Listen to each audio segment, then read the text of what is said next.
Hi everyone. Apologies as we seem to be having a couple of technological glitches right now. I'm sure that we can imagine, we're all trying to work at home and force ourselves to accommodate very quickly to all means of technology. So can imagine it will present its challenges sometimes. So I do apologize for the delay. I just wanted to make sure that you were able to see any of the updates that I was providing you.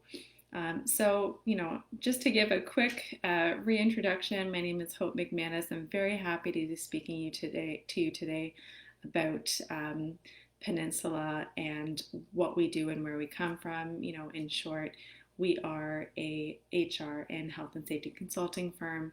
We're on a few continents. We are in Canada. We've just started in Canada in 2017, along with Europe and Australia. We have about 80,000 clients worldwide, 4,000 in Canada. We're very happy to be here today, and I'm very happy to speak with you. So as we go throughout this live Q&A, I'm really here to answer your questions and to help you work with, in proper guidance and how to really navigate through the issues we find with COVID-19. We know that essentially a lot of businesses have been through something extremely traumatic, and a lot of businesses have, if not closed, been forced to make major changes and adaptations to be able to just simply try to navigate through and come out on the other side okay. So we find ourselves with a lot of ways to think creatively and innovatively and work with technology the best that we can to try to make it through this time of COVID.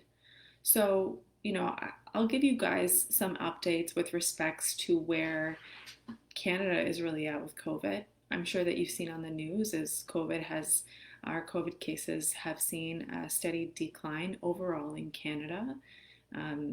We're looking at British Columbia, which is speaking and soon to be presenting an announcement on whether they will be moving forward to phase 3, which will loosen a lot more restrictions and allow a lot more businesses to open up.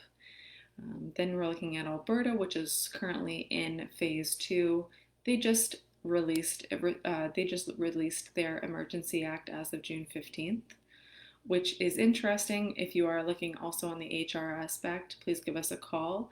Just respect to any leaves. As soon as any of the emergency acts are over, you want to take a look at the leaves that you have in place, because they are set in certain areas to expire after this 6-week period. So if you have any HR questions regarding the COVID process, please still go ahead and ask them, and we'll make sure that one of our advisors reach out to you and guides you on some good guidance we can give with respects to that.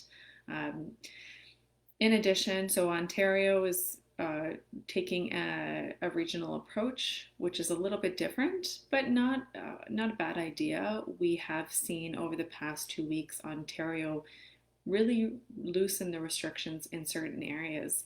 Those who remain in stage 1 are Toronto and Peel region. And hopefully in the weeks to come, there will be a relaxation in those regions, but ultimately it really depends on the ability for the cases to go down in those areas. So stay close to that. Some interesting information with respects to COVID that is happening that may be pertinent for you to take away is there has been, in most of the cases that are trending, a really surprising amount of younger individuals who are contracting COVID.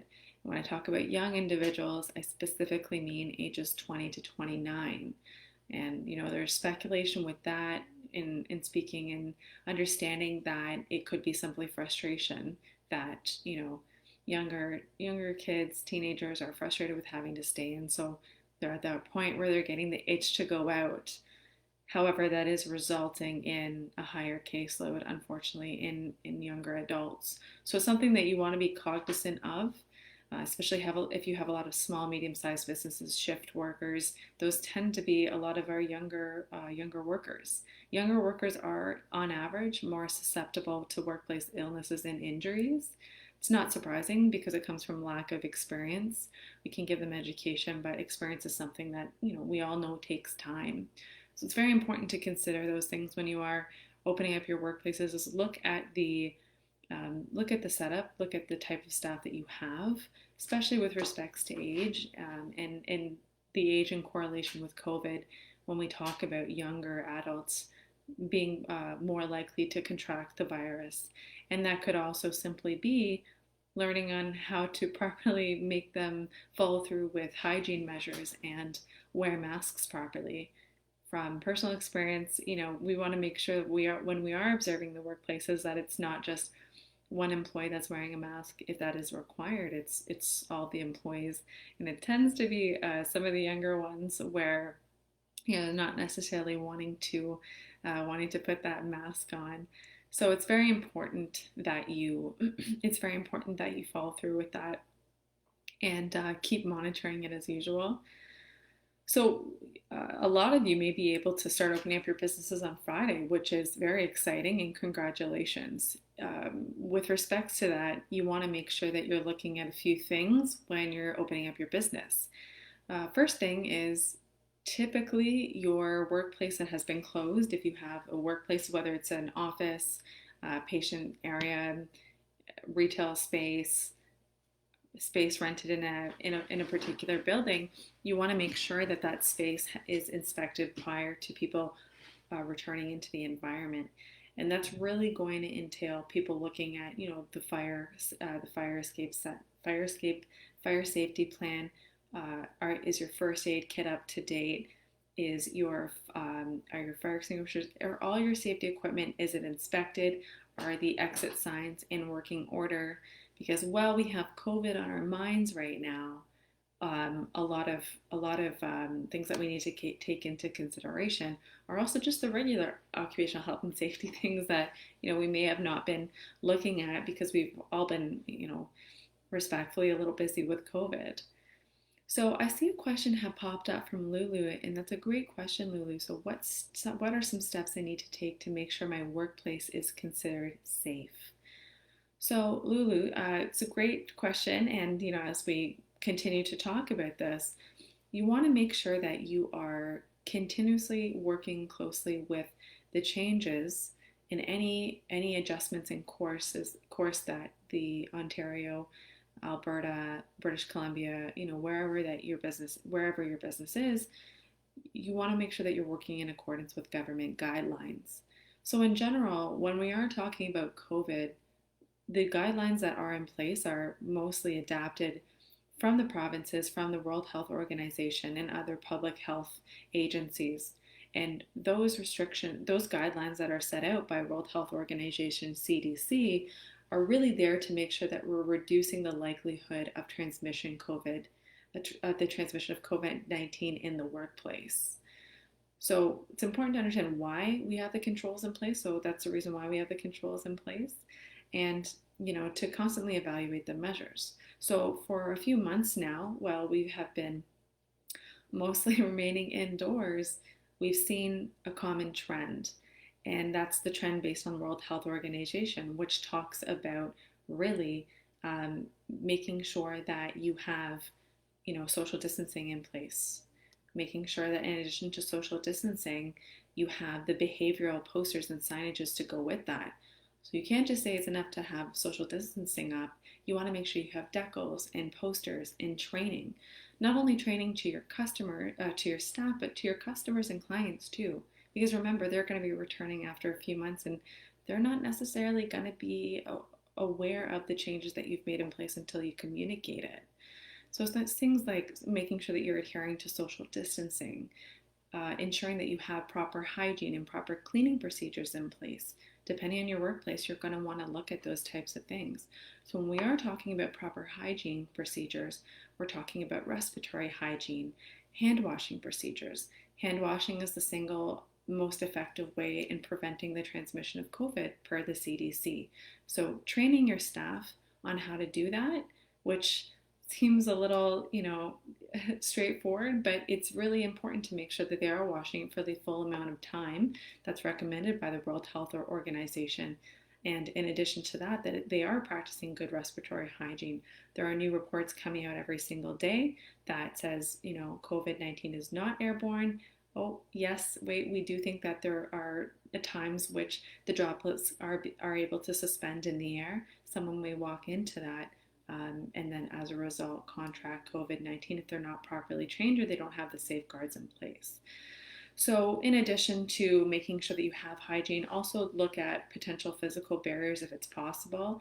If you have areas which social distancing is not going to be able to be respected, consider engineering controls. Essentially, when I'm talking about engineering controls, I'm talking about plexiglass, actual physical barriers to act as a safeguard for your employees against any hazard in the workplace. So we do have a return to work guidance document. We can provide you with that, Lulu, if you'd like following the presentation or the Q&A live. So just reach out to one of our advisors and I will move on to our next question from Julia Kin Kirby. So what is the case when an employee has medical condition that they cannot wear a mask due to it will affect breathing like asthma? It's a really good question, Julia Kin. So yes, there are going to be some instances where, masks are not going to be able to be worn by everyone, especially because of the conditions that they have. So first, before you get there, make sure that you've actually confirmed it is a medical condition, Julia Kin, and you are able to make sure that you go through the medical substantiation process to confirm that you have that, yes, that is a medical accommodation you will have to make in the workplace. So first things first, make sure that you, like I said, confirm it is actually a condition with the worker.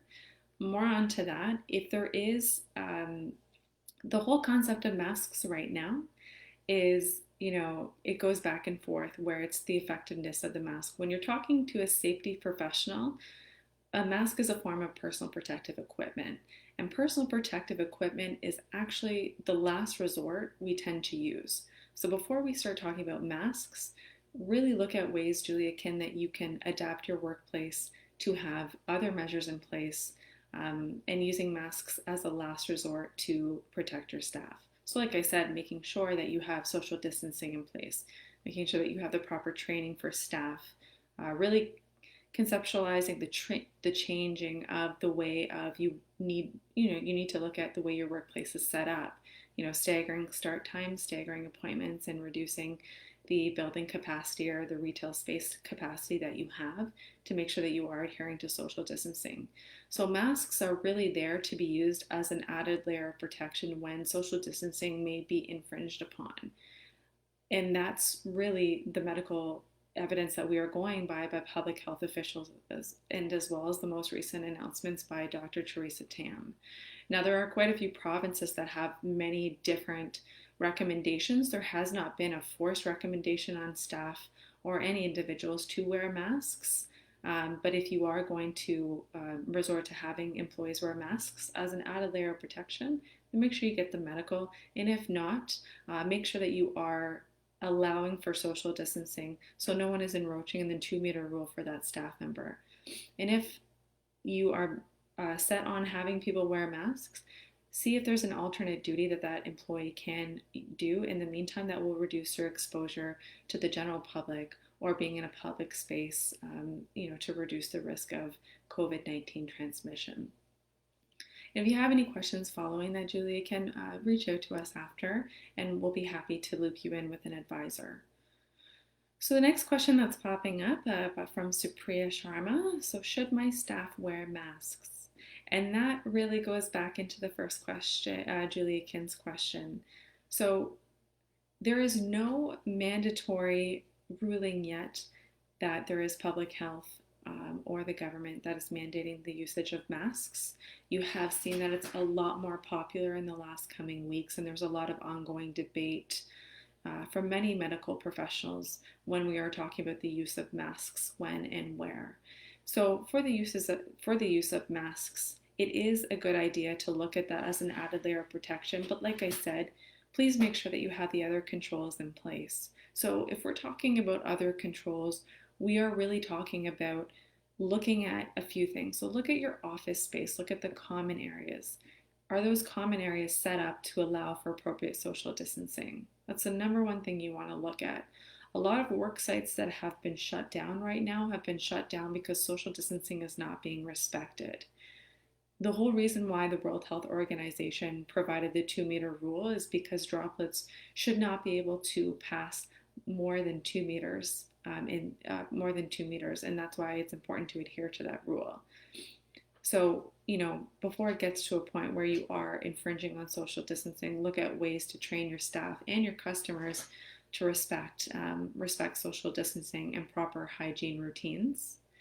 If you are having staff that have concerns about this, it's important to take the time to explain this to them that, COVID has presented a time where we are constantly advertising masks and gloves and other forms of personal protective equipment, where in some cases, absolutely, it will be effective when you're talking about healthcare providers and the usage of N95 masks.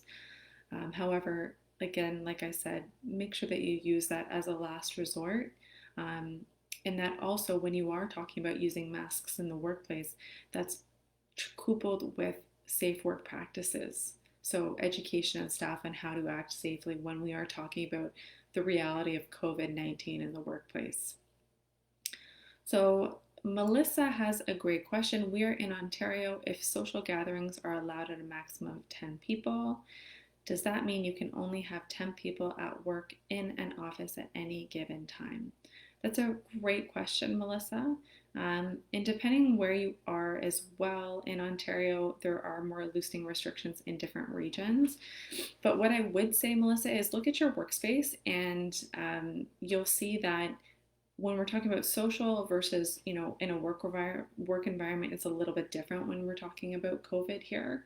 What the ideal thing to do is take a look at your workspace, and you'll notice that the government has not put out something like a 30% capacity in your workplace. And the reason why they're not going to be able to do that is because you could have 30% of people at your workplace, but they could still be infringing on the social distancing guidelines. So what you need to do is take a look at your office, retail space, etc., and you need to see how many people you can safely include in that workplace while maintaining the social distancing. And that really may be the hard answer of usually you have, 70 people in a workplace and you may only have 15 or 20 for the foreseeable future.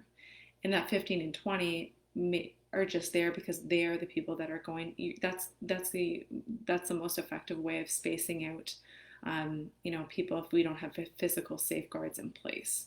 Now, if you are looking at having safeguards in place, such as plexiglass, shields to protect each other, then, truly you can reevaluate that number. It's just making sure that you have that workplace set up as safe as possible to make sure that everyone there's, the likelihood of transmission is low. So it doesn't necessarily mean, in short, that you have to stay to 10, Melissa, but it really means just making sure that those people at all times, what I would recommend, are able to respect the social distancing rule.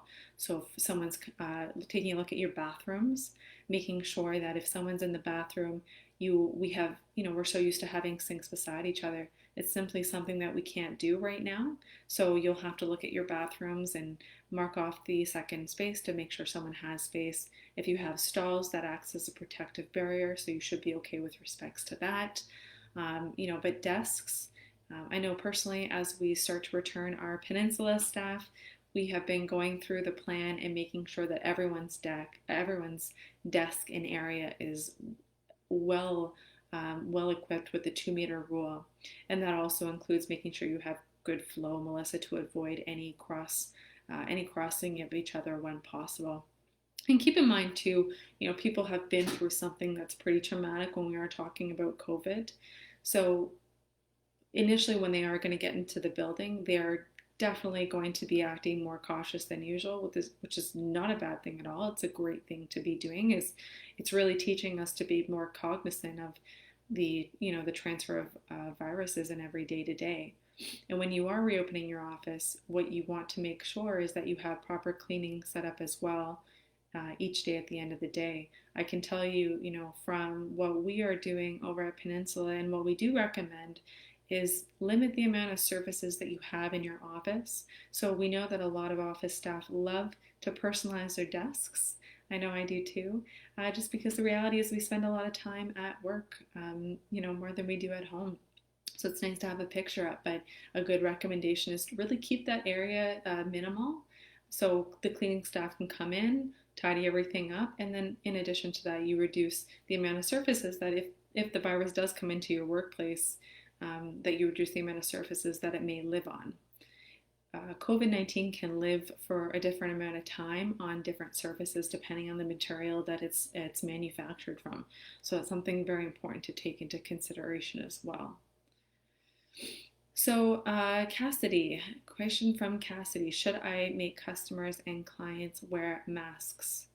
So if you are dealing with clients and customers, and as we start to benchmark other businesses, we do see that there are some businesses that are flat out refusing any staff or any customers from coming in unless they have a mask. Now, like I said, it's not specifically mandated that people need to wear masks. That may change just as we evolve throughout the COVID-19 pandemic.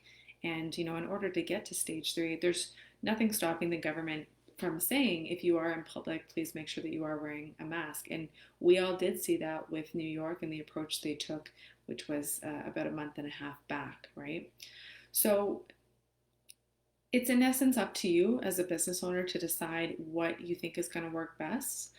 When we are talking about forcing customers to wear masks, if you do take that approach, what I would say to you is make sure that you let them know ahead of time.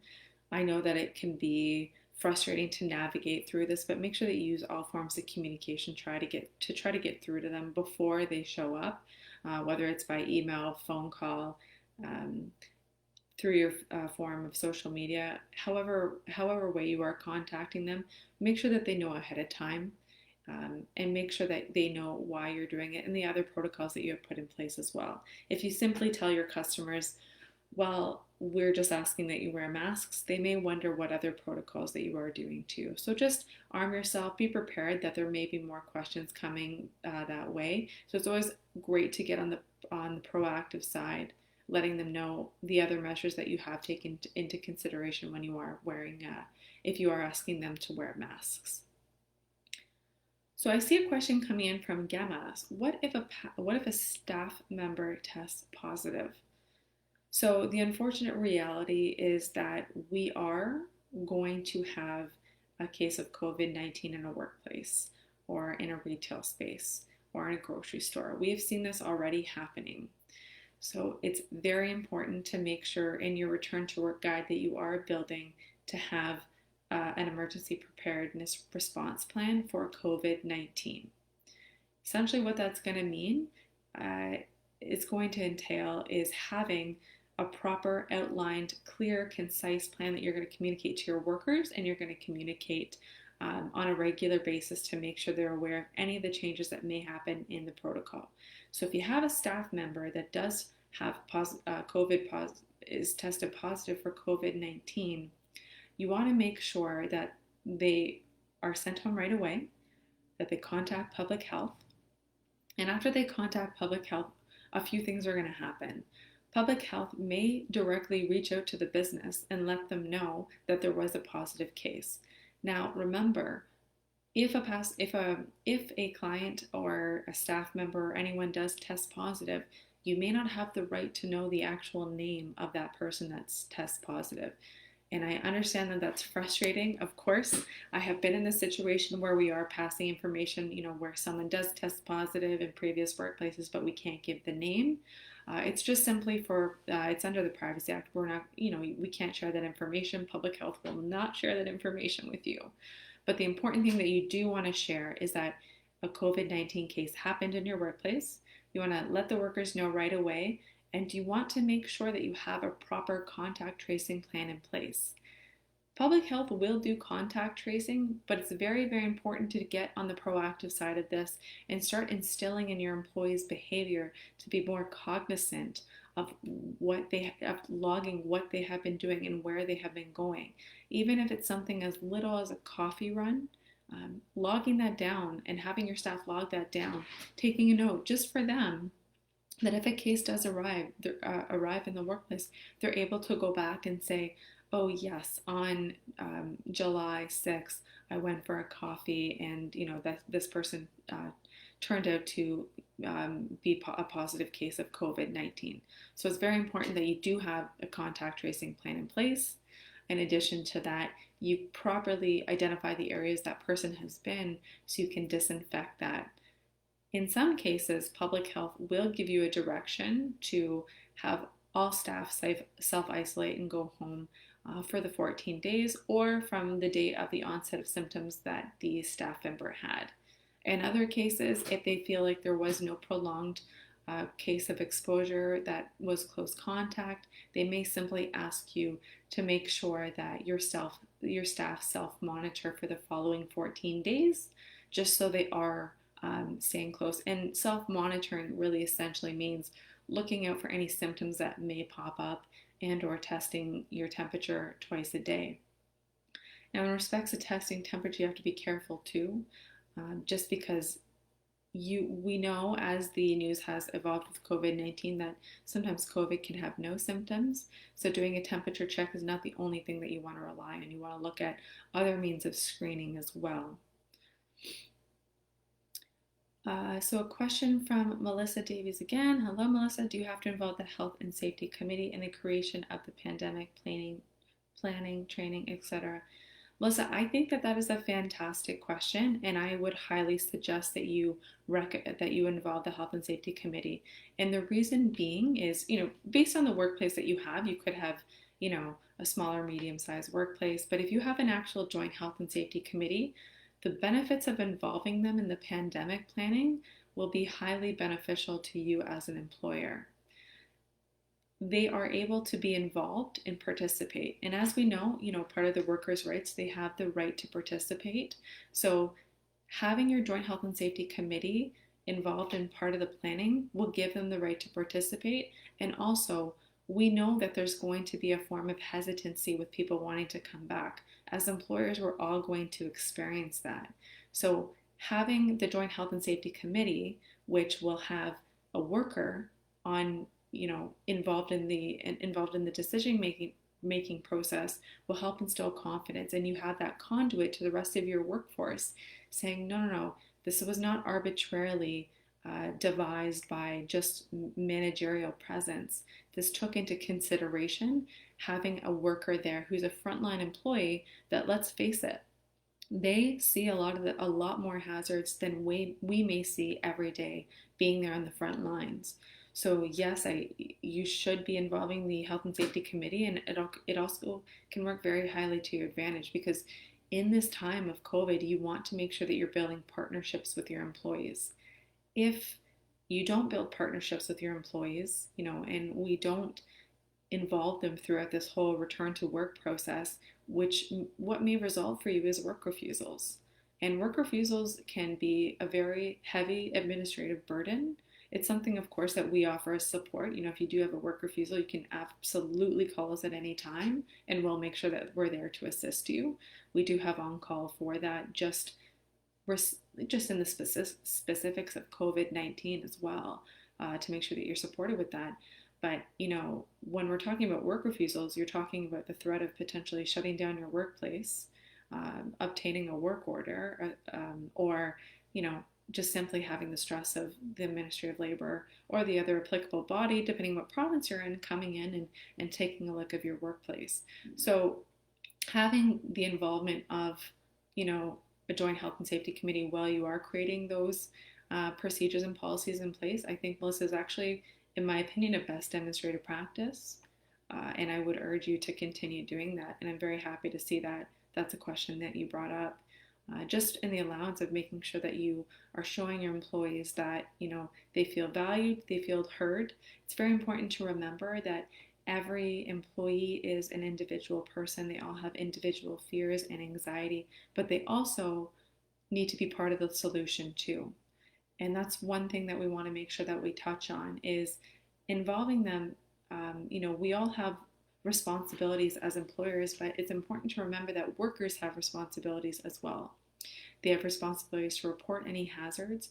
They have the responsibility to participate in these committees as well.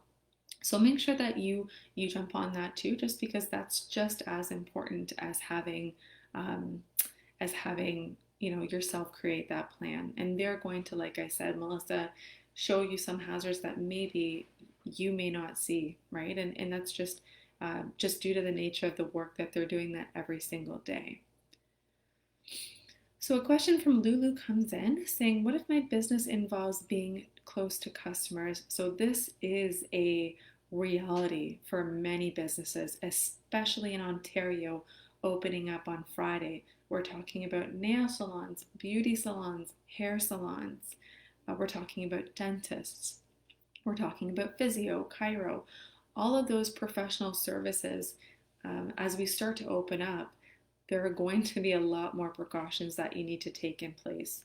And it could be, using different engineering controls. We know that dentists right now use automatic drills, and that may be looking at that and saying, what's the risk of having an automatic drill, using it? Well, the risk is higher than using a hand drill where applicable, if you are able to do that. So it's essentially looking at the tools that you have and saying, can I use an alternative tool to perform the work that I'm doing? So, when you are looking at being close to customers, look at the tools that you're using and see if the tool that you're using is a generator of increasing the risk of COVID-19. So, dependent on the work that you're doing with a client, if you are, creating more airborne substances, take that into consideration and take a look at your tools and say, should I really be looking at something else to use during this time where COVID is still current? And, yes, we are moving towards fighting a pandemic. We've historically never moved this fast in terms of looking for vaccination. But until then, make sure that you look at the tools that you're using, alternating the tools if possible. In addition to that, also the safe work procedures. Safe work procedures are as important for your staff just as your customers. You could be asking your customers to make sure that you're reducing the amount of close proximity that you're in. So don't have more than one person in the waiting room if your space is small. Reduce the magazines that you have available in your space. That's something that's very important as well. It's another surface that people are going to touch, and you want to take that away. In addition to that, find other ways to control it as best as you can. So safe work procedures, hand washing frequently when you are dealing with clients on a regular basis. If you are going to infringe on the social distancing aspect, absolutely you want to start promoting masks as an added layer of protection. And just depending on the nature of work, there's not just masks that you can look at, there's also eye protection you want to look at, or face shields. So look at the PPE that is available as well if you are going to infringe on social distancing due to the nature of the work, and see that there are alternative pieces that you can use. We have seen that some businesses actually are donning disposable gowns that provide to be useful in reducing the potential of droplets being transmitted onto any piece of clothing, and then somehow someone touching that piece of clothing that has the infected droplet and touching their eyes and their nose. And make sure as well, if you are dealing with staff that have a close interaction with customers, make sure that you limit the amount of customers that are coming into your store too. That will also reduce the risk a lot. Typically we like to have our partner, our spouse, or our kids in the meeting or the session. Unfortunately, that's just not going to happen at this point in time. So look at those other measures as well. There will definitely be an influx in the request of personal protective equipment. So what I would recommend to you guys is that you start looking at the different manufacturers for these pieces of equipment, whether it be a face shield, certain non-surgical masks if you're not in the medical area, or gowns, because as more businesses do open up, you want to make sure that you have those And if you're not sure about exactly what PPE to be worn, if you are dealing with this, make sure that you do a risk assessment. We do have the risk assessment available for any of our clients, and that's something that we work with our clients together in doing that risk assessment. Then when you've done the risk assessment, so the risk assessment essentially will be there to say, this is the hazard, and this is how you're going to control the hazard to something that's as low as reasonably possible. It's very important for me to let you know as well, do not get stressed out if you cannot find a way to eliminate the hazard altogether. It is very rare that we can often eliminate a hazard, and that is why we have something called the hierarchy of controls. So if we can't eliminate it, we want to substitute it for another hazard. If we can't substitute it, we want engineering controls in place, which is like a plexiglass thing that I mentioned to you before. If we can't have any engineering controls, we also want to look at administrative controls, which is essentially changing the way people work. We can't change the way people work, which, ultimately that's a no-brainer. It should really be enforced. We have to make sure that while there is enforcement of changing the way people work, that we include PPE as a last resort. So that's just a really important thing. But what I would urge you guys is, please make sure that you don't, if you are feeling overwhelmed with what protocols to put in place, please give us a call. The nature of business that we do is we deal with this every day. We've been having massive influx in calls in our clients just in how to walk them through essentially, whether it's a toolbox session and how, they train their staff and how to understand, or creating that risk assessment, allow us to walk you through that and alleviate some of the pressure. I know that I can only imagine the profound amount of pressure that you are experiencing, not only from your staff, but from your customers who are eager to get back in when you open your doors up. So hopefully we can take some of that pressure off of you and work together to get you back open as quickly as possible, but in a safe manner as well. So another question came in: what if my employee refuses to come back even after I've made it safer? So this is something that we're seeing as a most common question that comes up. And just to let you guys know, it is something that a lot of employers are struggling with. So what we want to make sure that we've done is we've talked a lot about controls. We've talked a lot about social distancing, a lot about hygiene, a lot about training, a lot about communication. So you've done a risk assessment, you've put the proper controls in place, you've communicated this to your staff, but they still don't want to come in. What are you going to do with that? So what you want to do is, first of all, take the time to have an open door policy to talk to your staff member. Understand what the real concern is, because their concern could be something that you weren't even aware of. They could be potentially at risk. They could have an at-risk member at home. They could be scared about taking public transportation. So understand what they feel the real hazard is and try to work towards a resolution. If you can't work and find a resolution at that point, what you want to do is then it will be, in effect, a work refusal. A work refusal can seem scary. Like I said, it's very heavy on the administrative side, but it's something that you shouldn't be afraid of, especially if you have the controls in place. And that's something that we can walk you through as well. So essentially what's going to happen is you've got to make it clear, there needs to be a clear understanding that that employee is refusing their right to work because there is an unsafe situation happening that may result in the harm or injury of themselves or others. So once you establish the clear reason as to why that employee is work refusing, you try to resolve it between yourselves. If you have tried all methods and you have not resolved it between yourself and the employee, then it's time to move to the next level. The next level is going to involve calling on your Joint Health and Safety Committee member or your health and safety representative, whatever is applicable in your workplace. And you are all going to work together to try to find a resolution. Keep in mind, throughout this conversation, there could be a good resolution that you find together. So it's not always a fact of putting your foot down and saying, I'm absolutely right, I put all the controls in place. There could always be a room for improvement. We know with COVID and any hazard that arises in the workplace, it's very important to make sure that you're continuously reviewing the processes and procedures that you have in place. And that will only make your workplace better. So if an employee comes towards you while they're in a work refusal with a solution and you think it's feasible, then don't be afraid to adapt it, because you're showing your employee that you're willing to work with them. However, you may get some solutions that are a little bit unreasonable, and we have seen that. I have seen that over the past 10 years, quite a few work refusals that have come through with a lot of unreasonable requests. And it's simply the fact that employees have to be educated on the fact that employers have to make the workplace as safe as reasonably practical.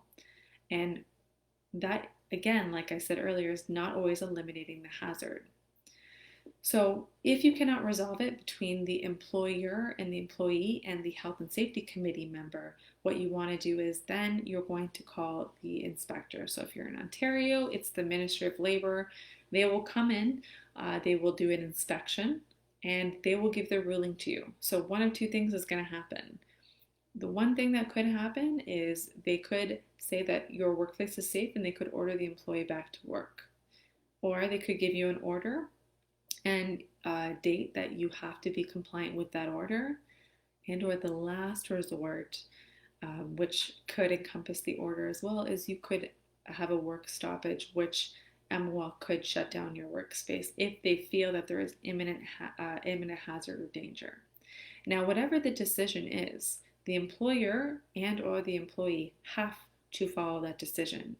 So it doesn't mean that the MOL comes in and does an inspection and says that there's no danger and your employee still refuses to go back to work. That at that point becomes an HR issue that you're going to have to handle, because you have been inspected, you have been okay for the employee to continue work. They absolutely have the right to appeal an inspection, but while they are appealing an inspection, which can take time, they are ordered to go back to work. So they have to comply with that order, as do you if you are provided with an order. So I hope that makes it clear. If you have found yourself, or you do find yourself in the case that you are in a work refusal, please make sure that you give us a call, link in with us, and we'll walk you through it. We are there to help you. We are there to be your guide. So please utilize us. We also do have our health and safety program that does promote the work refusal steps and process that you need to take. It's very important that you have a work refusal process to make sure that there's clear lines of communication, that your staff know what to do, that your managers know what to do if in the event a work refusal does happen. So a question came in from Lulu. What happens if I'm inspected? So, to tail end the last question that we answered about work refusals, I'll talk about what's going to happen in the midst of a COVID-19 inspection, because I'm sure it's on everyone's mind. So there have been approximately 500 inspectors appointed to doing COVID-19 inspections. They've done approximately 10,000 workplace inspections. And as a result of the 10,000 workplace inspections, 5,500 orders were given to businesses and 22 workplaces were shut down. So it is safe to say that we can continue to expect workplace inspections to happen, so we need you to be prepared for them. What's important to know is that if an inspector shows up, you cannot turn them away. You have to comply. If they give you an order, you have to comply. If they shut you down, you need to comply until you have the proper protocols in place. So the good news about having an inspector there is they are taking more that we find of a supportive approach right now. In terms where they would normally shut someone down, they may necessarily instead just give you an order to have you comply with that. And, understandably, as these new guidelines come out, it's very hard to keep on top of the changes that occur. And, we walk you through that, but, if you are acting on your own, it's very, very hard to stay on top of that while also managing the HR aspect and, the logistical aspect and the finance aspect of your business. So, typically our clients do have that information coming through them on a regular basis, just regular updates to keep them posted. And that's something that we continue to provide just to make sure that we are alleviating that stress from you. Um, when we are talking about workplace inspections, they are definitely looking to make sure that you're COVID compliant. So they're going to make sure that you have social distancing, that you have nothing laid out that could be a potential hazard with respects to COVID-19, that you are properly cleaning, that you're probably reducing the contact, the ability of contact with others. And that could be also looking at using technology to your advantage, right? We have ways that we can start using contactless payment to reduce the exposure from clients to staff and etc.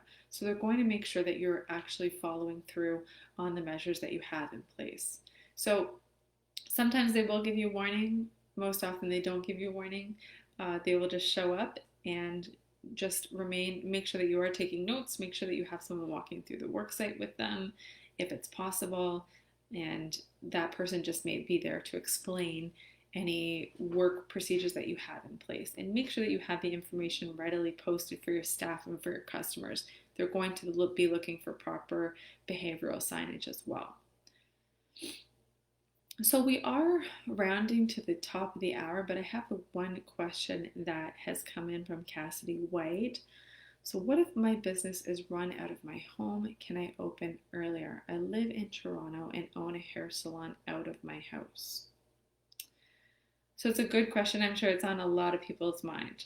So under stage one, a lot of businesses have to remain closed at this time.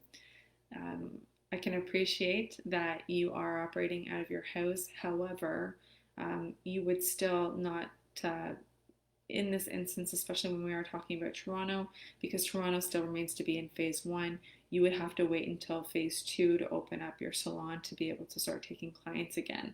And I know that can be extremely frustrating because I'm sure that you have a backlist of clients that are waiting to get in. However, no, we do have to comply and make sure that you are working in accordance with the provincial guidelines. However, on that note, we have seen that Ford did not move Toronto forward this week as we may have anticipated. So over the next couple weeks, we can expect potential good news coming for you. So I would say take the time to get your area ready, whether it be, an office of your home, make sure that you have everything set up. If you would like to start looking at making sure that you're getting the communication methods out to your clients that are coming back, I would do that. Take the time to just prepare. Take the time to make sure that you have adequate supplies. Make sure that you take the time to develop something that's a health screening questionnaire. Toronto is obviously a highly dense population, so the reason why they're not opening is because the cases aren't going down. So in Toronto especially, you want to make sure that you're taking a lot of extra precautions when you are looking at opening up your business. So even having something like a health screening questionnaire for your business, that will help. We have that available for you. We have a health screening questionnaire that you can get patients to fill out prior to coming to have any service appointment. And I would highly recommend that. And just in the matter of having contact tracing, making sure that you're protecting yourself, making sure that you're protecting others, as you may have multiple appointments throughout the day. So that's something that you may want to look out for. I know it's most likely not the answer that you're hoping for. However, the reality is that we do need to make sure that we respect those government guidelines for now. And let's hope that there is a decline of cases over the next coming weeks and Toronto can start operating back to what is called a new norm. But very exciting. We seem to be on the horizon of that. So with that being said, we are coming to the top of the hour, like I mentioned. So I will give it a couple more minutes for any last questions to come in. But in essence of that as well, I will start wrapping up. I just wanted to say it was a pleasure to speak with all of you today. If you do have any resounding questions, please reach out to our HR, our HSC line. We'd be more than happy to guide you through navigating through COVID-19 and returning to work. My name is Hope McManus, and I do remain available. If you have any questions, please feel free to reach out after that. Other than that, I see no other questions are coming through. I'm wishing that you stay safe, and I'm looking forward to speaking with you next week. Please keep note that we do have regular Facebook Live sessions at Peninsula every Wednesday at noon. So it will either be myself, Hope McManus, Head of Health and Safety, or Ryan Wozniak, who is our VP of Legal. So we look forward to speaking with you next week. And in the meantime, if you'd love to join any more webinars, please reach out to us and we'll make sure that we get you on a webinar as well.